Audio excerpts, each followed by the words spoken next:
The world watched as leaders from the Group of Seven nations gathered in Charlevoix, Quebec, for a highly anticipated summit.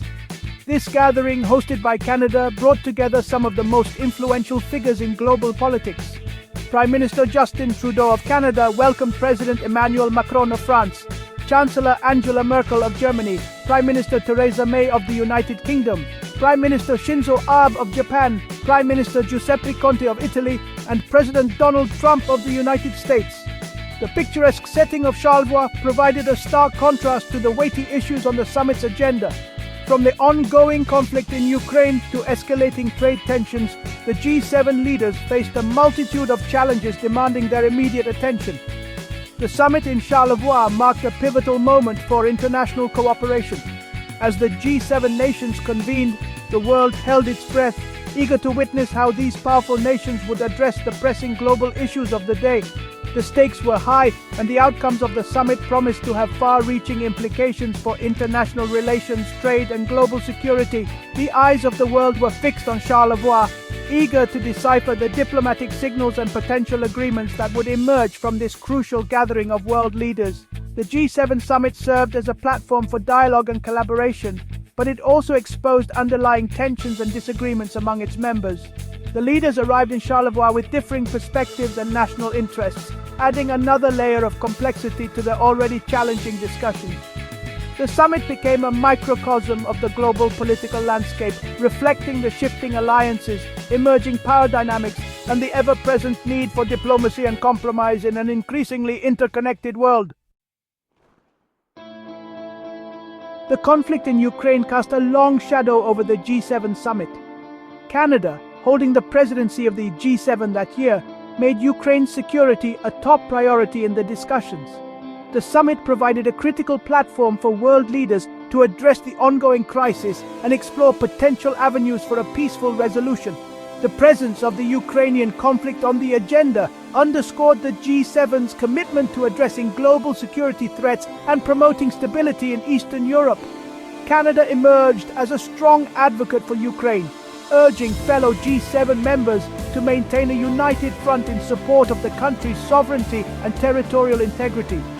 Prime Minister Trudeau emphasized the need for continued sanctions against Russia, holding the country accountable for its actions in Ukraine.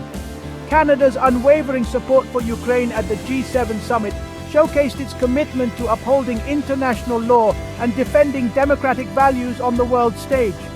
A glimmer of hope emerged from the summit with the announcement of a 30-day ceasefire agreement between Ukraine and Russia.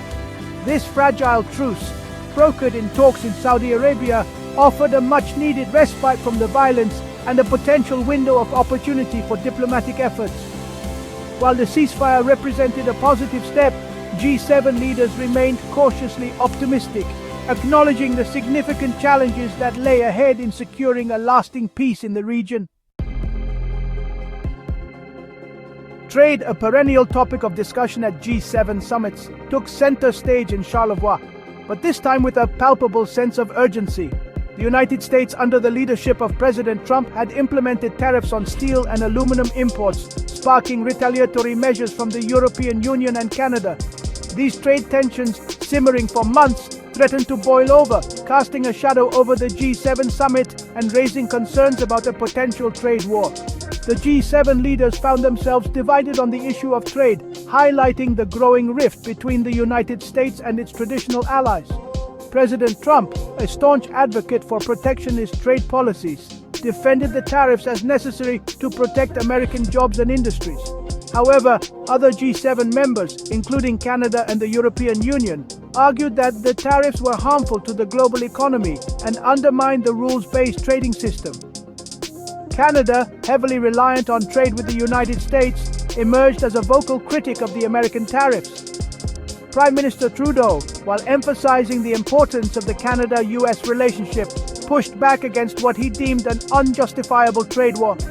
Trudeau's firm stance against the tariffs, delivered with a mix of diplomacy and resolve, resonated with other G7 leaders who shared Canada's concerns about the negative impact of protectionist trade policies. Beyond the pressing issues of Ukraine and trade, the G7 leaders used the summit in Charlevoix to address a wide range of geopolitical challenges.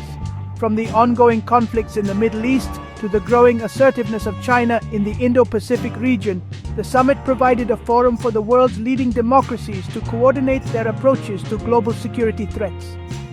The discussions in Charlevoix underscored the interconnected nature of global challenges and the need for collective action. The G7 leaders recognized the importance of stability in the Middle East, a region grappling with multiple conflicts and humanitarian crises.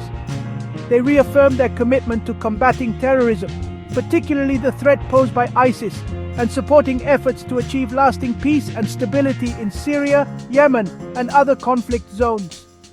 The summit's focus on the Middle East underscored the region's strategic importance and the G7's commitment to addressing the root causes of conflict and instability. The G7 summit also provided an opportunity to discuss the rise of China and its implications for the international order. The leaders acknowledged the challenges posed by China's growing economic and military might, particularly its assertive actions in the South China Sea. They agreed on the need for a coordinated approach to engage with China, encouraging it to adhere to international norms and rules, while also addressing areas of concern.